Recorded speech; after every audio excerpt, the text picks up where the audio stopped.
to the main stage this morning. My name is Lynne Lockier and I work for JP Morgan. So has anyone in the audience heard who JP Morgan are or know what we do? Okay, couple of hands, that's absolutely fine. To be honest, before I went to work for JP Morgan, I didn't really know who they were or what they did. I just recognised it as a kind of a big corporate name.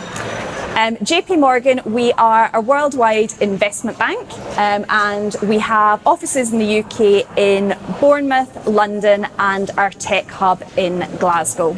And we are here today to talk to you primarily about our apprenticeship programmes and the different offerings that we have in those locations. My role, as you might be able to tell from my accent, is focused on our Glasgow site. So we have a technology hub in Glasgow where we have around about 1,500 employees, and their main role is to do coding and development for financial services based products. That sounds so super exciting, doesn't it? Yeah. It really is actually though a lot of fun. The good thing about the JP Morgan site in Glasgow is that you are working for a big corporate, so you've got all that support, that training, that development, all the benefits as well that come with working for a larger organisation. So there's a good salary package, there's a good benefits package, there's really good support for employees, and we've also got a range of things like business resource groups that are different kind of communities that are focused on things that are important to JP Morgan, so like our Pride, our Black Heritage Societies, and then we've also got all the sporting activities as well. So there's a real sense of community that you get, but with that support of a larger organisation. We've then got our campus in Bournemouth, which is huge. It takes up, I'm not quite sure square footage, but it's massive. They've got kind of gardens, they've got the bees, the oldest oak tree in Dorset. So fascinating fact there.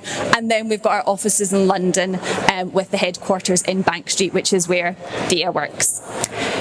In terms of our apprenticeship offerings, very exciting year for us. This is our 10-year anniversary of apprenticeships. Can I get an ooh? Thank you very much. So we're doing a huge celebration later this year. We have grown so much. I think our first intake was maybe like 5 or 6 apprentices, which is a good number.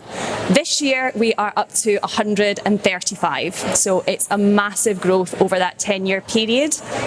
And that's because we really appreciate and understand the value that young talent can bring to our organisation through apprenticeships. That's why we started the apprenticeships, because we really wanted to engage with young people like yourselves at the start of their career journey and help you develop your skills in your chosen career. And apprenticeships are such a good way to do that. I'm not against university. I went to university myself. But to be honest, if I had the option now, 100% would do an apprenticeship. Uni is a great experience, you will learn a lot, but with an apprenticeship you're getting to earn while you learn, and you really put into practice the things that you're learning in uni in your day-to-day working life. There's no debt. I mean, you come out, you've got a salary, you can do what you want with that money. It's fantastic. In terms of learning, you're also working with experts in their field. So the colleagues at JP Morgan are experts. They know a lot about the industry and they're there to teach you firsthand. With university, sometimes academics can be a little bit behind the current trends and things. So a lot of feedback that we get from the apprentices, actually, I probably learn more at work than I maybe do at uni, and I learn certainly more about cutting edge technologies while I'm at work. So fantastic route to take.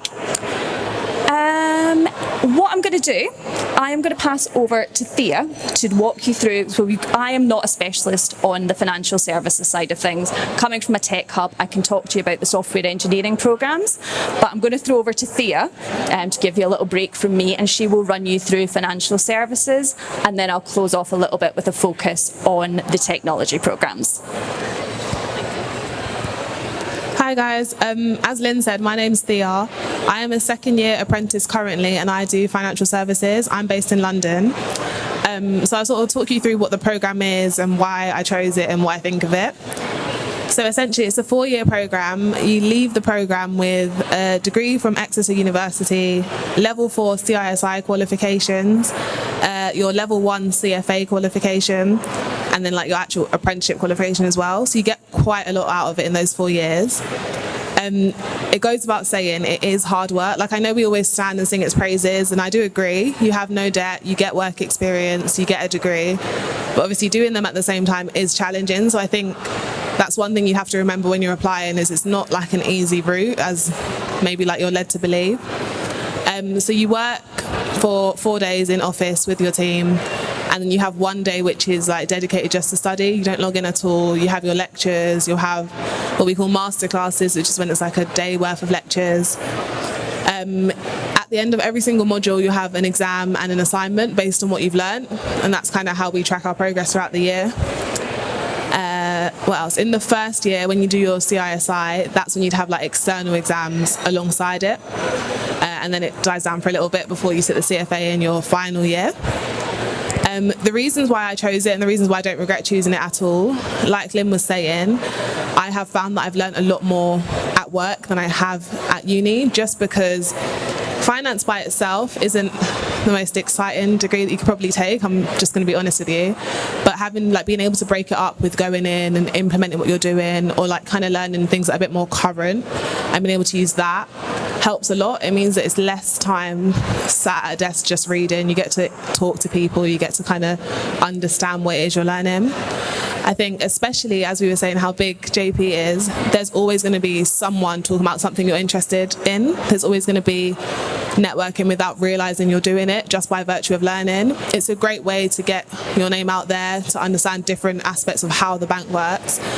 That as a basis I think is invaluable. It's something you just physically can't learn at uni. It's just not possible. What else would I like to say? I would say, again, like I said before, just reiterate, it is difficult, but I think it's definitely worth it. You have no debt at the end of it. Realistically, the world is your oyster. You've got work experience and a degree, and you can go and do whatever you want.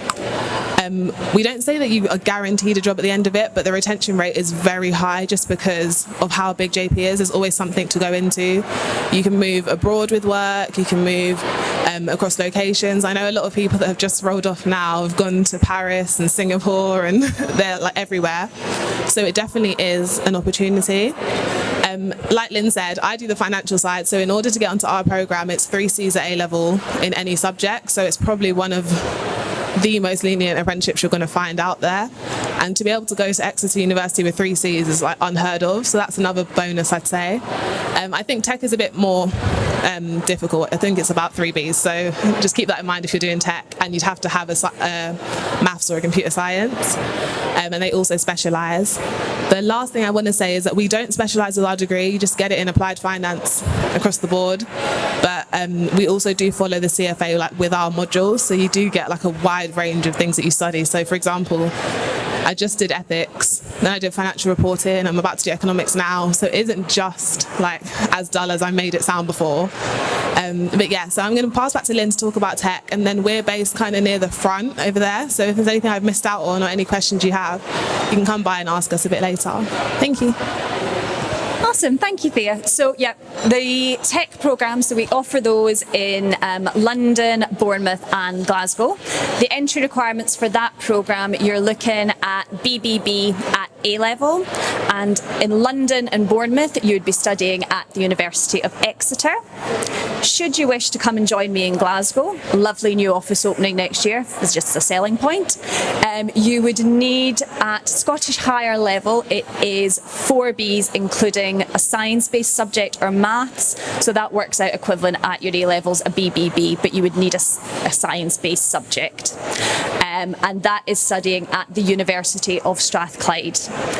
With the University of Exeter, in your 4th year, you do choose which area of tech you want to specialise in. There's kind of a wide variety of things like front end, cyber. Really, just by then you'll have had the opportunity to meet a lot of colleagues in different teams, so hopefully you'll have an idea of where you want to take your career path. In Glasgow, there's not a specialism as such. You do pick modules, but it's not as heavily leaning towards any particular subject. The main focus tends to be on your final year dissertation project. And like Thea said, at the end of the programmes, our retention rate for our apprenticeships is 96%, a stat we are super proud of, and I think that really shows the commitment that we have to our apprentices on the programme. We want you to have the best experience possible, both at university and while at work, so we do everything that we can to make that experience positive for you. And then once you've completed the apprenticeship, the world at JP Morgan is your oyster. So you don't have to stay in the same location, you don't have to stay within the same team. It's your career, so it's really up to you where you drive that and where you want to take it.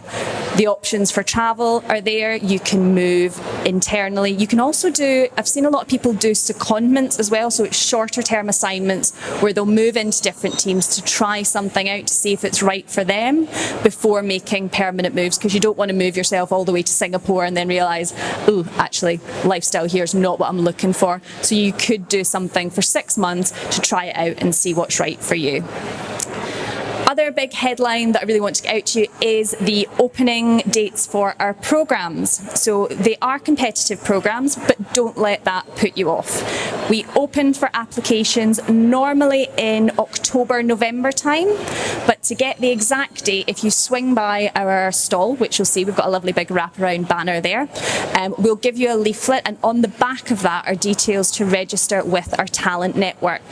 By doing that, we will then reach out to you before those programmes open to say, this is the date, get ready so that you can get your application in early. The recruitment process, it's challenging, but it's not unachievable. So you'll be asked to initially apply online, where we're getting some basic information from you. It's then a telephone interview, which is led by the University of Exeter.